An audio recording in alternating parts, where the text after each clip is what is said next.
on the whole, authors who take a really strategic approach over time see the best results. So, for example, instead of deciding you want to submit to 20 different awards all up front, well, if you do that, then you're also limited to what's available right now. And you may not really have the best opportunity to submit your book because you're kind of running in chaos mode, trying to get all of those submissions out. Hello, fellow creative voyagers. This week on the Indy Author podcast, I talk with Hannah Jacobson about unlocking the power of book awards, including changes within the book awards landscape, particularly the increasing acceptance of indie published works, practical tips on selecting and submitting to the right awards, how to leverage wins for maximum benefit, the value of receiving and incorporating feedback from award entries, and how authors can share their award journey with readers to build engagement even if it doesn't end in a win. And now let's hear from Hannah Jacobson about unlocking the power of book awards. Hello and welcome to the Indy Author podcast. Today my guest is Hannah Jacobson. Hey Hannah, how are you doing? Hi, Matty. I'm doing great. How are you? I'm doing great, thank you. And to give our listeners and viewers a little bit of background on you, Hannah Jacobson is the founder of Book Award Pro, the industry-trusted platform for getting reviews and awards. The company operates the world's largest database of legitimate book accolades, serving thousands of authors globally. As a recognized authority on literary accolades and prestigious book recognition, Hannah also serves as an advisor to the Alliance of Independent Authors, as well as to IBPA, the Independent Book Publishers Association. And so, not surprisingly, we're here today to talk about book awards and how authors can use them. And whenever I speak to someone who's developed a really deep and specific area of expertise, Hannah, as you have for book awards, I always like to ask them, what was it about that area that attracted you to it, that felt like it was something you wanted to delve into, that felt like it was something you wanted to help authors with? Yeah, that's a fabulous question, Matty. Actually, I was just talking to my mom about this the other day, and something that I didn't realize about myself, but that my mom remembered, is that from the time I was a very young reader, book awards always caught my eye. So even before I started kindergarten, my mom said there was one time we went to the library together, and she said that I asked her, help me find the books with the gold coins on the front cover. And I would keep pulling award-winning books, children's picture books that had an award seal on the cover.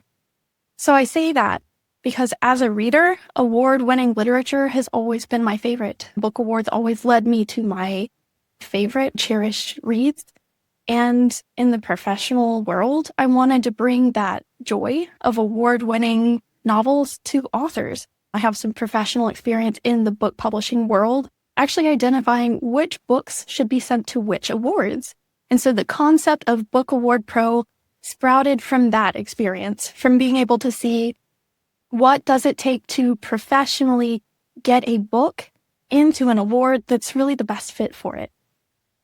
I think that's a really good point about that being a marker for you as a child, probably still, of books that you wanted to look at more. And I think all those markers that help readers get to books quickly, because there are a bazillion and one books out there and there's only a limited amount of time to read them. And so those things that say, okay, this is one I want to look at more deeply, more carefully, are great things for authors to tap into. Yeah, that's absolutely right, that awards bring credibility to your book. They help your book get discovered. So as a reader, and I really, really cherish that, as a reader, I'm able to find some of my very favorite books by seeing that award seal, by noticing, this book has something special to it. It's been read, it's been assessed by other readers who actually say, this book is worth your money. This book is worth reading. I want to read that too. In the time that you've developed this expertise in book awards, have you seen any changes in terms of the awards that are available to indie authors? So I hear about these a lot more than I used to, but I don't know if it's just because of the circles I'm traveling in or if awards are really becoming more open to indies.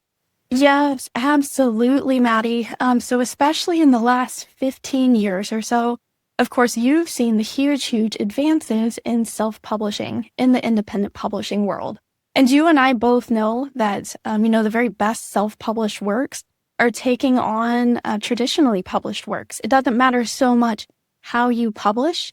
It's the fact that self-published and independent authors are producing their works much more professionally. There's a lot more tools and resources to make that happen. So in the world of book awards, you do see a lot of changes, especially the last 10 years or so.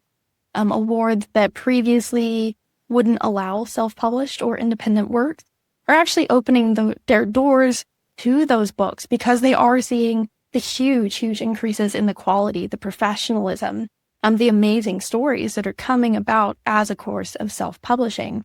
So yes, there have been huge changes, including a lot of American authors don't know this, but the Pulitzer Prize is one famous award that has opened its doors to self-published works. So that's really exciting to see, a huge advancement in books and book awards.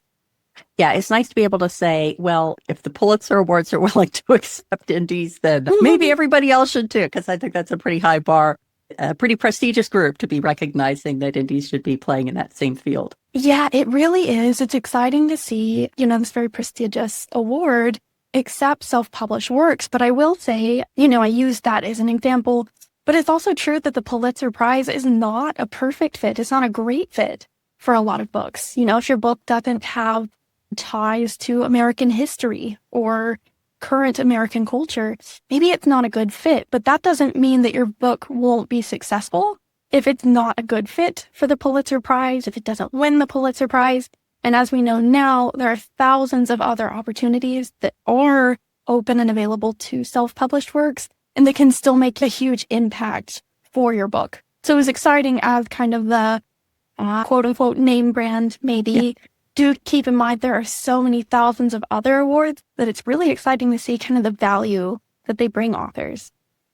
Well, one of my responsibilities as the campaigns manager for the Alliance of Independent Authors is the Open Up to Indies campaign. So I've spent some time delving into this topic of awards that are open to indies. I see the improvements that are going on there. And I think there are sort of two opposite challenges that indie authors face. One is the award going to be available to me? And I'll just throw out the offer that if anyone ever encounters an award where they're explicitly saying they do not accept indie authors, let me know at campaigns at allianceindependentauthors.org, because those are the kind of things that we want to be trying to break down the barriers for. But there are, as you're saying, thousands of other awards that are open to indies, and that can be just as much of a challenge. Like if you start delving into the world of awards and you see this list of thousands, how do people narrow in on the ones that are going to be the best fit for them? Yeah, and Matty, I love, by the way, the work that you do at ALLi, and something that's really important at Book Award Pro is being able to open those opportunities for authors. No matter, what walk of publishing you choose, there are always opportunities for you. And it's important, especially for the self-publishing community, to keep showing up, to keep producing these really polished books and putting them forward for submission. Because when you do that, when you're working with ALLi, when you're working with Book Award Pro, showing these awards that your book stands with the best, that's how indie authors get recognized. Now, as trying to sift through thousands of awards that are out there, there's lots of ways to do this. Honestly, that's exactly the work that Book Award Pro does for our authors. But if you're doing it yourself and trying to figure out, number one, what's out there for your book, and then figuring out what's a good fit for your book, there's lots of different factors to consider. So first of all, make sure your book actually fits the requirements of the book award itself. So for example, what publication date, your copyright date, your word count, page count, your book genre, and kind of what that looks like. Be sure to adhere to actually what the award is looking for. But there's also something more to that too. Look at what are your personal goals? What are your goals as an author? What do you want for your book? And that can help you kind of narrow down which awards to pursue. And also, how could this award benefit my book? For example, some awards will give you bonus benefits for entering. You may get a really nice prize package if you are an award-winning author. There's lots of different factors to consider. So when you're talking about what your goals are, talk a little bit more about that, like how an author's goals should inform which awards they apply for. Yeah. So for example, we see lots of authors who write series, a book series. And maybe as an author, your goal is to have your entire series recognized as an award-winning group of books, that you really just want to highlight your body of works. Well, in that example, I would really encourage you to pursue awards that are open to an entire series. So for example, you could submit to one category that accepts your entire series of books, and you could have your entire series recognized and potentially award-winning.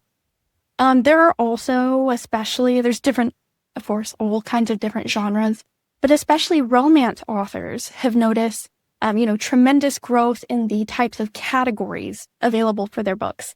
So now instead of your book, say you wrote a romance novel and you want it to be an award-winning book, you could submit to something like romantasy, or romance science fiction is also another popular award category. And when you pursue these categories, keep in mind that if you're announced an award-winning author in that category, that gives you extra marketability for your book. No, you're not just an award-winning romance author, you're an award-winning romantasy author, and that can help your book get discovered by new, different groups who really want to read what you have to say. You were talking about the goals, like matching the goals of wanting to get word out about a certain genre, certain subgenre, or something like that. Do you think that there are also considerations with regard to what awards you apply for, depending on things like, are you primarily looking for increased sales, or are you primarily looking for bragging rights or something like that to build up your resume? I'm thinking in terms of, when people talk about book discounting strategies, they say, well, you have to understand, do you want followers? Do you want sales? Do you want rank? Whatever it is. Is there anything equivalent for choosing book awards? That's a great question. So I haven't seen anything that is specific to, if you want to grow your book sales, apply to these awards. If you want to have more social media boost, apply to these awards. It's not as clear cut as that. I will say that, truthfully, in looking at even Pulitzer Prize winning authors, some of those books have had fewer than 50 reviews on Amazon. So just the fact that you won an award doesn't immediately mean that it will make a difference for your book or that it will make a big impact. So you could look at this in two different ways. You could evaluate awards and say, this one offers a really great prize package to its authors. So for example, maybe you do get a social media boost. You get a press release announced to all of their followers and maybe, to newspapers, magazines. But you could also take a look at the award that you're submitting to and say, you know what, as an author, submitting to this category and to this award would help me. So for example, maybe that's really specific category choices that would help you boost your marketability. Or maybe the award stands for a cause. There are book awards out there that will donate all of their proceeds to a certain mission, to a certain goal, to a certain nonprofit. And to a lot of our authors, that's meaningful because this award program is considering their work as part of a more meaningful overall impact to support a cause, like for example, a children's hospital. So there's different ways to kind of analyze that for yourself, whether you're looking for tangible professional results or something just really impactful for yourself, something that makes you feel like you made a difference. Always do what's right for you and your author goals. One of the outcomes that I had not expected, but I had submitted for the North Street Book Awards. And one of the benefits of that is you get a quite substantial editorial feedback on your submission, which is great. I got a really thoughtful response back about my submission, which was cool. That's a perfect example, by the way. And normally I don't speak about a certain award in particular, only because sometimes it can be difficult as an author. If you show up to an award and say, well, my book can't be submitted to this one, don't worry about that. There are lots and lots of others to choose from. But this one in particular, the North Street Book Prize, I will brag on them. Because what they do really, really well, and what we love to see coming from awards, is that they offer a bonus benefit for authors. And exactly what you said, Matty, for the price of entering your book for consideration, you got a bundle of goods that were free, they were complimentary to you. So you got that critique. And I know Book Award Pro is also one of the services that they provide a free service to. But you get some free things. It's part of entering the award. And that's really, really important when you're looking at your return on investment. How much are you spending on awards? What are you getting in return? Don't overlook those really valuable bonus benefits. Well, the mention of fees brings up another topic I wanted to delve into. which is that on top of deciding where you're going to spend your time and your effort to research and submit for awards, there are fees associated with them. So talk a little bit first about fees. Is there anything about fees that people should watch out for in terms of determining if an award is reputable or not? We're going to be talking later on about other sources like Book Award Pro and ALLi, where they can find out more information about reputable awards. But talk a little bit about fees and why award organizations impose them. Yeah, beautiful. So when it comes to fees, there's not a perfect way to look and see this award is charging a fee. Are they reputable or not? There's not a direct correlation there. But what you can say is you can look at an award entry fee and say, is this within my budget? Is this within my means? And you can also see what is the return on investment here for me? Am I getting valuable bonus benefits? Am I, as a winner, would I receive something valuable for my book? You know, as a winner, what else can I do with this award? So there's different ways to measure that. I will say that what it takes to run a professional awards require money to keep things going, even simple things like website fees. And Matty, I know that you've been an award judge before, and so you've seen the inner workings of what it takes to run a book award. But what I do have to say is about when it comes to running a professional award organization, they are operating on entry fees, and that's not a bad thing. Just always make sure that it's within your budget and maybe see what are you getting for that investment. Yeah, and I'd say that as someone who has judged the Writer's Digest short fiction contest, I can speculate that another reason that organizers charge fees is to keep people from saying, you know, I've written 500 short stories, and look, there's no submission fee, so I'm just going to submit them all. Like, in a lot of cases, if nothing else, it's a barrier to having each author give a little bit of consideration. Like, they need to have something in the game too before they submit, and that makes the submission process a little bit more manageable for the organizers. Yeah, absolutely. And sometimes that entry fee money goes toward, you know, supporting that nonprofit that they're supporting. But to your point, Matty, I think that it is important if you're putting your work up for consideration, that no matter what the expense is, really put your best book forward and don't try to submit everything all at once. Kind of hone in on what's your favorite work, what's the most important one to you right now and to your marketing goals, and really focus on that. Do you have advice for people who they've defined what budget they want to spend and they've started to do some research? Is there some guidelines you can provide in terms of like how much budget they should set aside, how many awards they should consider submitting? Like, is it better to submit for 2 lesser known awards versus 1 better known award to balance out the costs of those? What's your advice on that front? Yeah, that's a great question. And truthfully, there's no one perfect answer. Again, it does kind of tie back to what's important to you, what is your budget, and how would you use this for your book marketing strategy?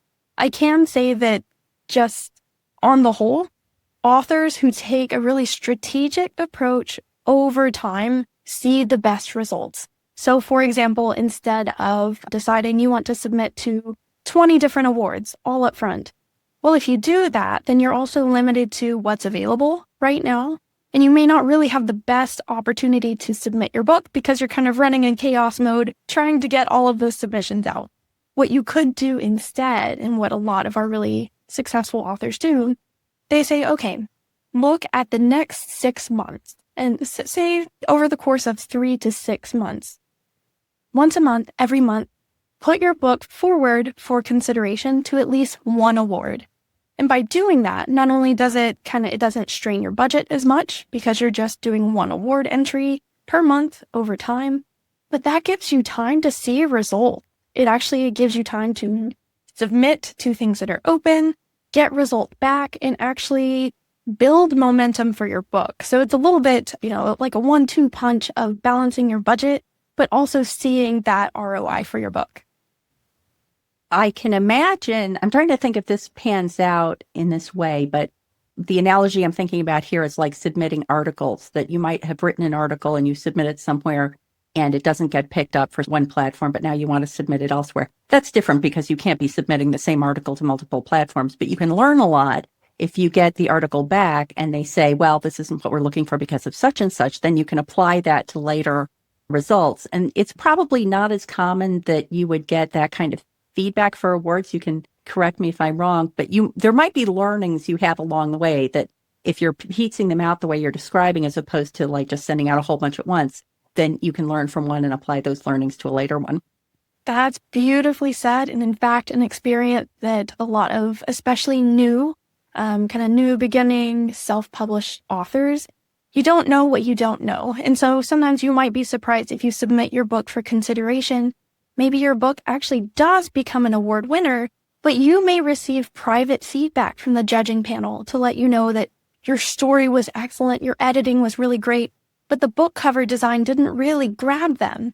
So it's not ultra common, but it's not ultra uncommon that you would receive feedback from a judging panel.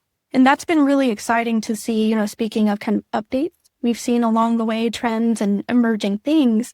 Awards that are accepting self-published works, a lot of times it's not unheard of for them to provide some kind of private feedback to help grow your book.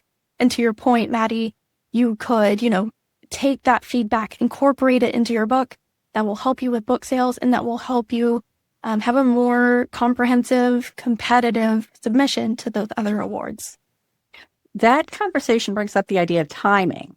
So do you have advice about the timing? Should people be submitting before their launch, close to their launch? If it's 3 years later and they see an award that they think is good for backlist title, can they submit for that? Talk about that a little bit. No matter how you publish and when you publish, there will always be awards for you. If you can, the absolute sweet spot to start submitting your book is 3 months prior to publication. And now that's the sweet spot because not only is your book starting to feel like a book, it's a PDF a copy, you've got a book cover, all the editing is worked out, and maybe you have a couple of things here and there to fix up. But while you are working on your book launch, you are submitting your book to award and possibly being able to launch on launch day as an award-winning author with an award-winning book. And that can really, really help kick off your momentum. I will say, especially indie authors, I have a really hard time planning, okay, when is my book going to be published? You may not always know when you are 3 months out. So the truth is, too, that even if you've already hit publication, or maybe you're looking at a book that you love and you really want to get the message out, but you published many years ago, there will always be awards for you. The trick is to kind of sort out what is a perfect fit for your book in whatever stage it's in. And as people are assessing the awards, what are red flags they should watch out for that might indicate to them that this is not an award that they want to pursue? Yeah, absolutely. So if you're going it alone and trying to figure this out, it can be really cumbersome because something that we take very seriously, especially at Book Award Pro, we do also at ALLi with the watchdog ratings. We monitor awards over time. And as an author, that can be really tricky to do when you have so many things going on. So what are some kind of litmus tests, things that you can do with your limited time? You can always get in touch with an award and see how responsive are they? Are they answering my inquiry? Are they helpful? That's a good place to start. Just seeing an award that has very clearly established guidelines. What kinds of books are they looking for? What's their judging criteria? How are they kind of operating?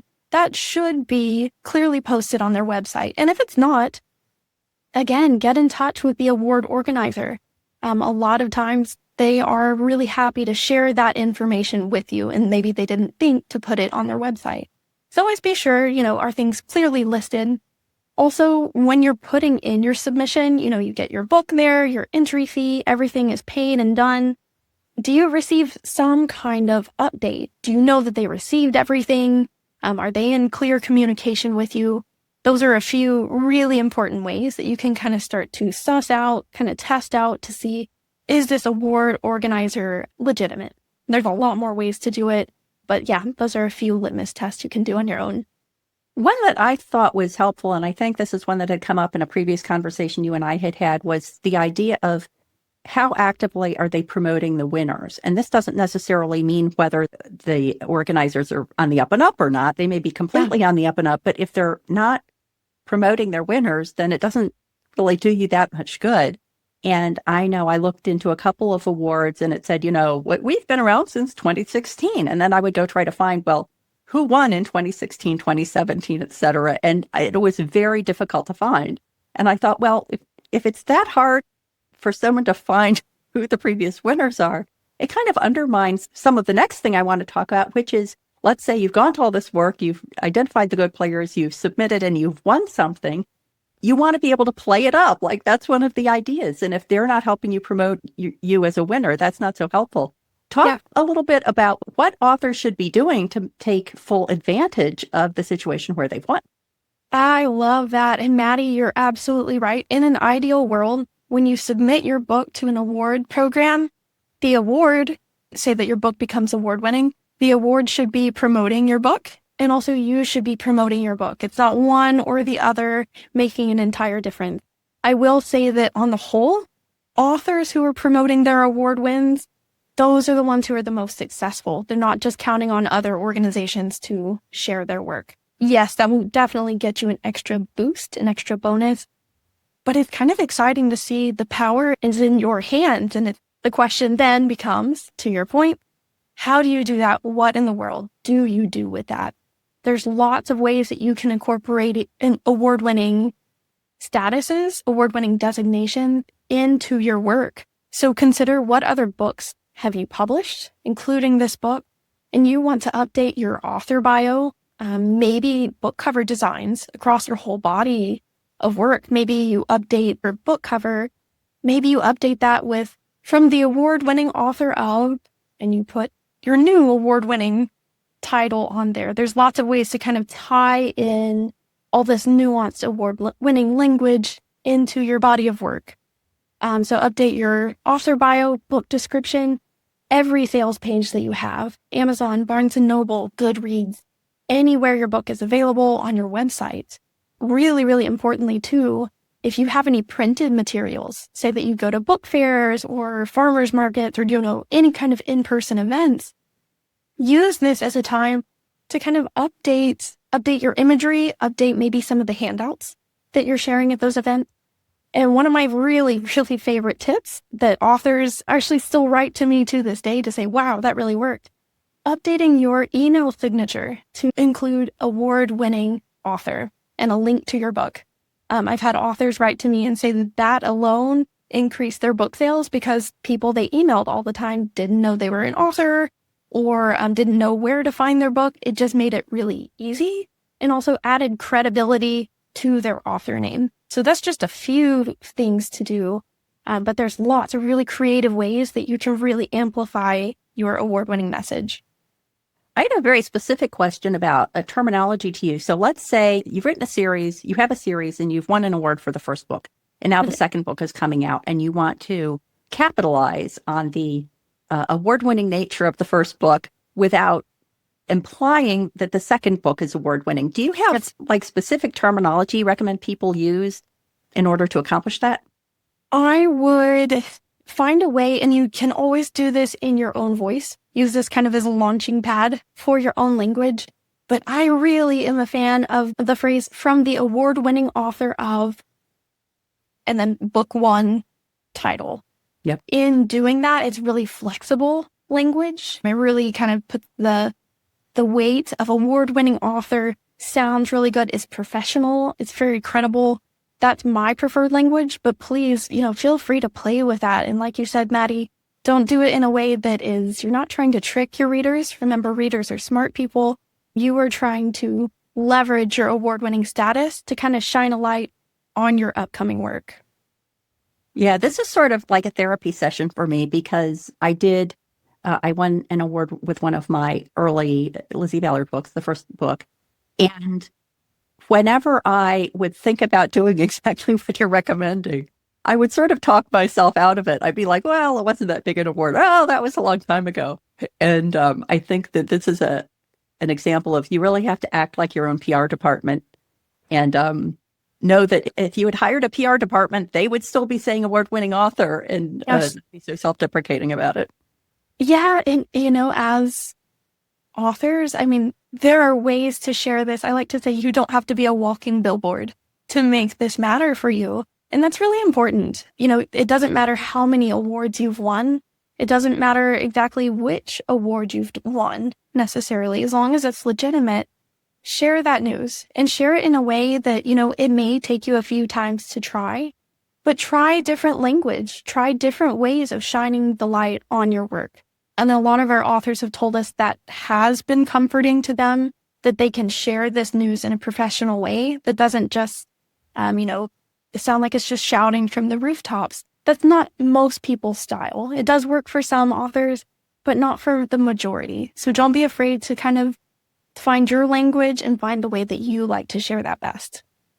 How about specifically on social media? Because I think that's an area where you could capitalize a lot on an award win. That idea of the badge for the award going by in someone's social media feed could be attention getting. But also, if you just get on there and saying, I won an award, then that's, not going to be appealing. Do you have advice in terms of sharing on social media of how do you manage that messaging in a way that's appealing to your followers and then the people you want to be your followers? Yes. At Book Award Pro, we hold very dear to us the concept of story marketing.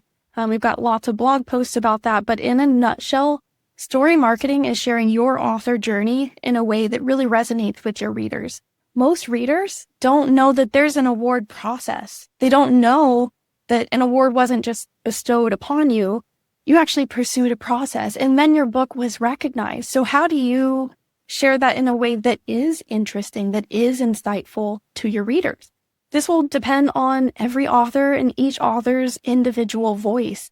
We see authors who will share, in the context of a social post, literally the award seal.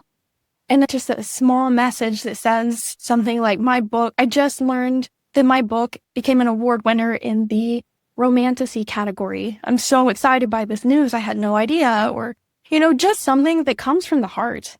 And your readers recognize that. They want the real you. They want the real story from you. So find ways to kind of incorporate that into your social media, into your newsletters, and your readers will be grateful for you sharing your journey with them.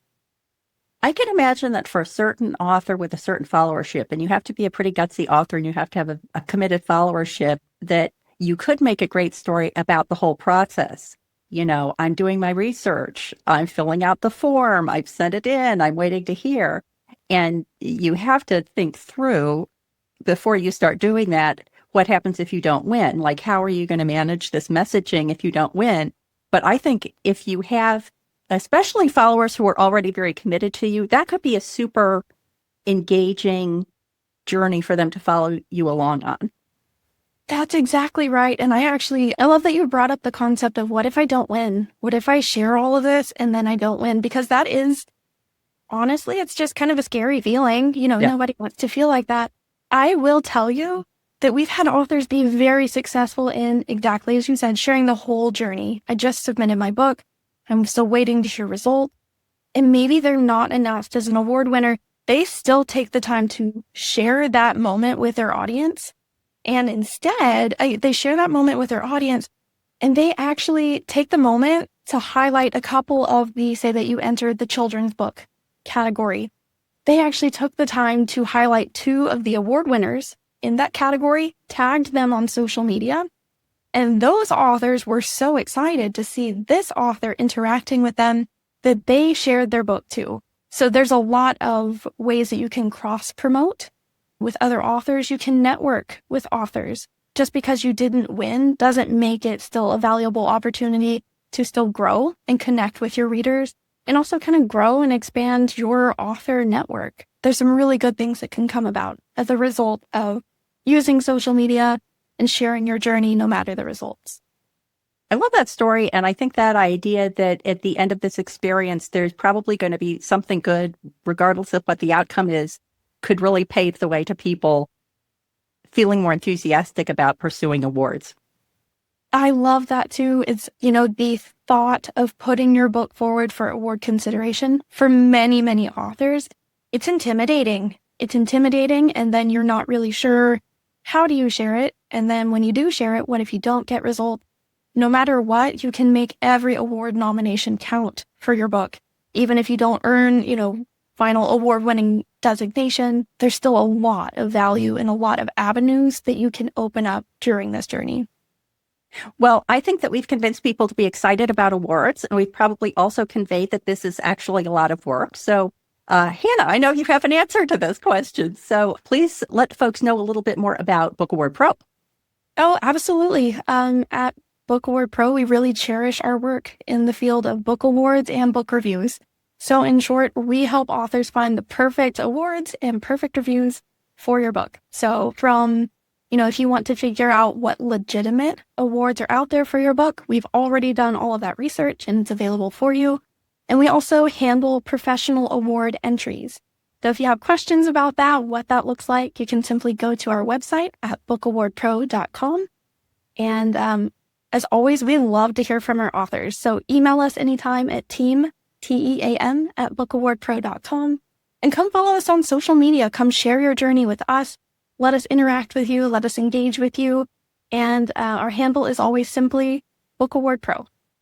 Excellent. Thank you so much. Thank you so much, Matty. It's really been a joy to be here. And thank you for your awesome questions. I hope you enjoyed my conversation with Anna. I got to experience for myself the power of an award badge on the cover of your book. The exhibition hall at the ALLi conference that I attended was just row after row and booth after booth of books. And I definitely gravitated to those that displayed an award badge on the cover. So there is definite benefit to pursuing that attention-grabbing opportunity. Have you ever submitted a book for an award? Share your experience and let us know how the process impacted your writing and publishing voyage. Just pop on over to this episode on YouTube to leave a comment. And if you got value from this podcast and were thinking, I wish I could buy Matty a cup of coffee, you can do that. Scroll to the bottom of any page at theindyauthor.com and click Buy Me a Coffee. Until next time, here's wishing you favorable winds and smooth sailing on your creative voyage.